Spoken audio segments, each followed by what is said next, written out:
Olá, tudo bem? Na nossa segunda aula, falaremos sobre a ética no meio virtual. Cada pessoa carrega consigo a sua ética e moral, da mesma forma que pessoas usam a internet como ferramenta para divulgar ideias, oferecer produtos e serviços, ajudar ao próximo, outras usam para o jogo sujo, pirataria, difamação e outros crimes. Você é o que você pensa e publica. Como conceito de ética? Ética é um conjunto de princípios morais que regem as condutas do homem em suas atividades. A ética sempre foi estudada, dada a uma natural preocupação sobre o comportamento humano, seus costumes e moral. Muito frequentemente, toca a parte da filosofia que corresponde à axiologia e no que diz respeito a valores como bem e mal, com o objetivo de estabelecer um conduto de conduta moral correspondente a cada aplicação diferenciada. Portanto, a ética está diretamente ligada à moral, no mais exemplo e mais amplo dos sentidos. No dicionário da Academia de Ciências de Lisboa, ética é a parte da filosofia que se ocupa de costumes, da moral, dos deveres do homem, ciência que trata da ambivalência entre o bem e o mal e estabelece o código moral de conduta. Criou-se um elo cada vez mais forte de dependência do homem para com as máquinas. Nossa vida diária foi invadida pelo espaço virtual, chamado de ciberespaço, modificando as relações entre as pessoas, além do modo de agir e pensar. O espaço virtual reflete o que acontece em nosso mundo real e, por assim dizer, é real, mas em uma dimensão diferente. Pela situação na internet, ser sui generis, deve-se ter muito cuidado ao analisar as questões relacionadas à rede mundial, na perspectiva da ética, pois, na rede virtual, encontramos várias culturas de inúmeras sociedades, tendo em vista que a internet não tem fronteiras nem barreiras de qualquer gênero. Os princípios que norteiam a rede devem ser os mais amplos e genéricos possíveis, e as questões sobre a ética a serem levantadas devem ser universais, a ponto de serem compreendidas em qualquer sociedade. A ética, aplicada aos dias de hoje, trata de problemas como iminentes guerras, economia mundial, comércio, fome, preconceito, direitos humanos, genética, distribuição de terras, justiça, entre outros. Sendo, portanto, a ética a doutrina do bem e do correto, da escolha do melhor comportamento.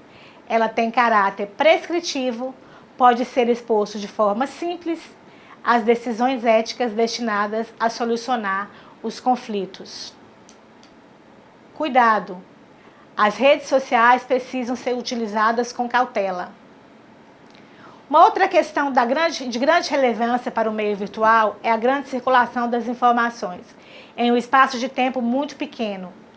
Todavia, deve-se ter muito cuidado com essas informações, pois nem sempre podem ser benéficas à sociedade, como tudo na existência.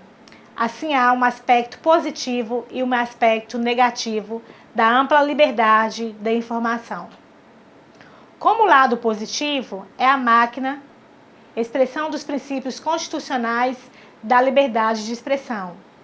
Não há censura na rede.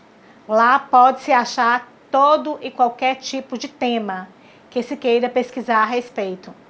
Não é falho dizer que na www pode-se encontrar de tudo e mais um pouco. Como se pode se encontrar de tudo na internet, como coisas boas e criativas, também nela pode-se encontrar elementos perniciosos a qualquer sociedade humana. Dos menores males, como homepages, que possuam conteúdo impróprio para crianças e adolescentes. Ainda no direito digital, nós falaremos sobre a lei dos softwares. O que foi a lei dos softwares?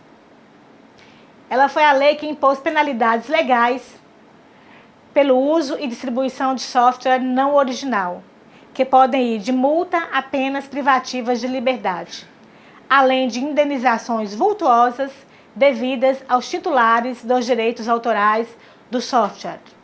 Frequentemente, a irregularidade é praticada dentro das instalações de uma pessoa jurídica, empresa, órgão governamental, escola, entidade de classe. A ideia pura não é protegida no Brasil. Artigo 8º da Lei de Software 9.610 de 1998. O que não é protegido nessa lei? O artigo 8º da Lei 9.610 de 98 estabelece ideias, sistemas, métodos, fórmulas matemáticas, formulários em branco para serem preenchidos por qualquer tipo de informação, tratados, leis, convenções, decretos, regulamentos, decisões judiciais e demais atos oficiais, calendários, agendas, cadastros ou legendas, nomes e títulos isolados, aproveitamento industrial ou comercial das ideias contidas na obra. Aqui nós temos um documentário de um jovem que foi condenado ao pagamento de uma multa de 675 mil por baixar 31 músicas. O jovem é condenado a pagar 675 mil por baixar 31 músicas. Aí tem um site onde aparece, né?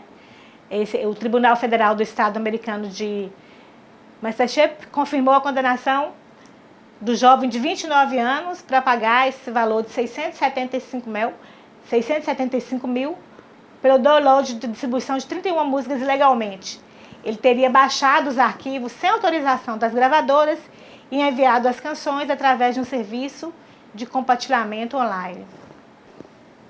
Quais são as infrações e penalidades descritas na Lei de Software? O artigo 12 diz o seguinte: violar direitos do autor de programa de computador tem uma pena de detenção de 6 meses a 2 anos ou multa.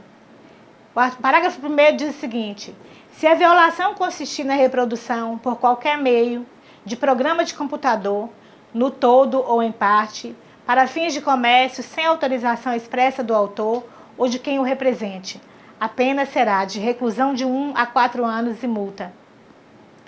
Na mesma pena do parágrafo anterior, incorre quem vende, expõe à venda, introduz no país, adquire, oculta ou tem em depósito para fins de comércio, original ou cópia de programa de computador produzido com violação do direito autoral. Agora falaremos sobre o tema muito importante no direito digital, que são os direitos autorais. O que são os direitos autorais? Os direitos autorais são aqueles que servem à proteção moral e econômica de quem faz obras artísticas, literárias e científicas. Morais, irrenunciáveis e inalienáveis. São um vínculo perpétuo entre o autor e a obra. São os patrimoniais, que são os direitos de explorar economicamente uma obra e podem ser vendidos. Sobre o conteúdo publicado na internet e domínio público, a grande discussão entre o direito patrimonial do autor e o direito moral é a temporalidade do primeiro, ainda que a tendência atual seja a de prorrogação dos prazos 70 anos. No domínio público, no caso de morte do autor, ele passa a domínio público após 70 anos, não sendo mais necessária a autorização ou pagamento de remuneração dos direitos autorais.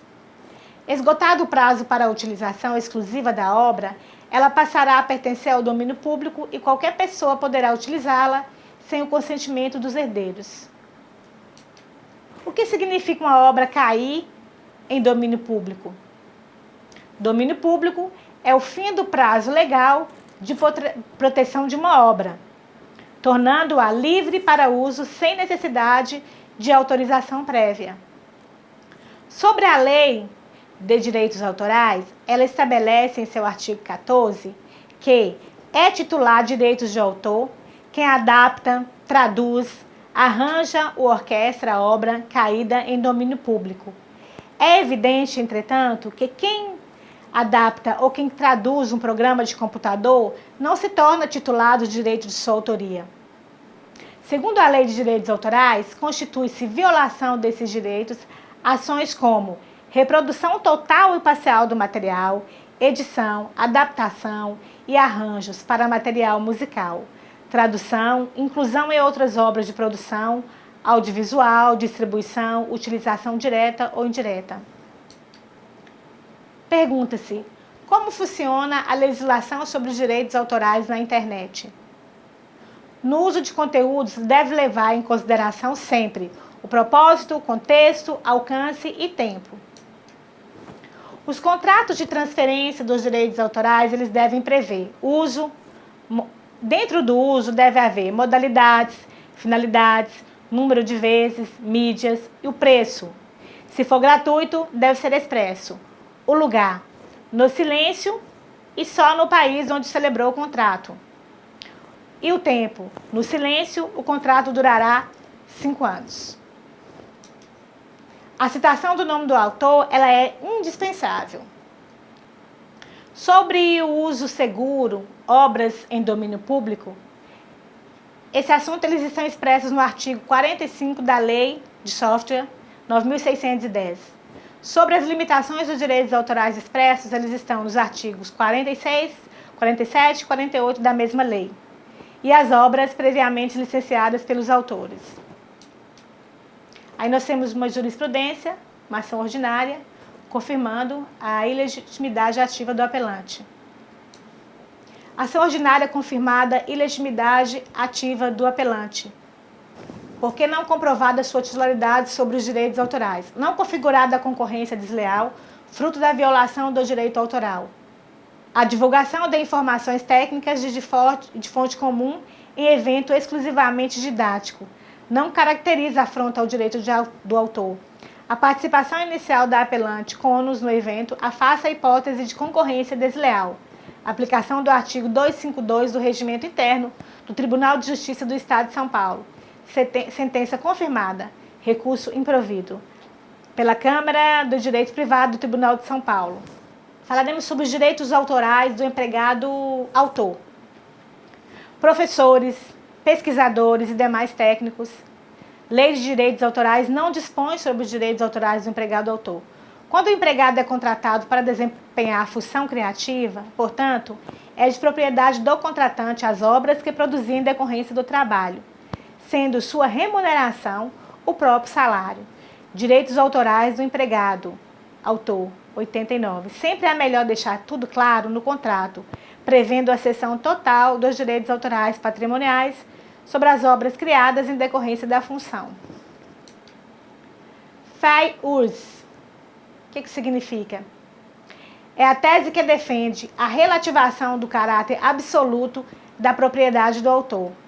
Conciliação entre os interesses privados e o interesse público comum e coletivo. São as condutas que, embora possam restringir a amplitude do domínio do autor da obra, são acolhidas pela lei, com vistas ao desenvolvimento cultural. O acesso à informação não pode se confundir com o desrespeito ao direito do autor, uma vez que não houve proveito econômico e que tal disponibilização tenha sido fins exclusivos, fazendo menção de autoria da obra. Não há que se falar em infração ao direito do autor. Quais são as condutas que não configuram violação do direito do autor? A previsão legal ela está no artigo 46, 47 e 48 da Lei de Software 9.610, quais sejam a citação em livros, jornais, revistas ou qualquer outro tipo de comunicação, de passagem de qualquer obra para fins de estudo, crítica ou política, as anotações que os alunos fazem em sala de aula, do que o docente fala ou apresenta, a representação teatral e a execução musical realizadas no recesso familiar ou para fins exclusivamente didáticos, nos estabelecimentos de ensino sem intuito de lucro. A reprodução de pequenos trechos de obras preexistentes, textos literários ou letras de músicas. Ou a reprodução integral de obras de artes plásticas, como fotografia ou escultura, por exemplo, sempre que a reprodução em si não seja o objetivo principal da obra nova. Obrigada a todos e até a nossa próxima videoaula. Aproveite para realizar as atividades propostas no AVA. Vamos construir juntos esta aprendizagem.